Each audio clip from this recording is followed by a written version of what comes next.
Thieves stole the mobile phone of the hotel owner while eating food in the hotel. Name of the hotel owner is Bhuban Shah. This incident happened on Monday afternoon at a hotel in Bishalgarh Bridge, Chomani area. Hotel owner Bhuban Shah said on Monday afternoon 8 to 10 people go to his hotel to eat rice together.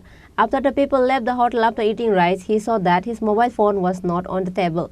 He immediately called the mobile number, but after calling, he saw that the mobile phone was switched off. Hotel owner Bhuban Shah said that he bought the stolen mobile phone for rupees 13,000.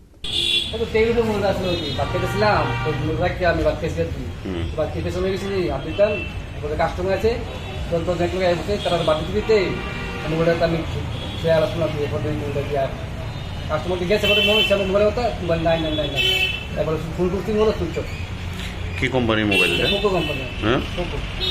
কত টাকা দাম হইবাটা? প্রায় 12,000 টাকা দিয়েছি। কোন জায়গাতে চুরি হয়েছে এটা? ওই কিলো। হ্যাঁ, আমি কিলো থেকে বাদ করেছিলাম আমি। আচ্ছা, কাস্টমার সাথে থেকে আমসেন দিছি, কাস্টমার আছে, ওই কাস্টমারের বাদ করে দিয়েছি। এটা কি হোটেল? হোটেল নাম কি? কোন জায়গাতে এটা? The incident caused a sensation among the shopkeepers of the nearby area. Bureau report, Chini Khorang.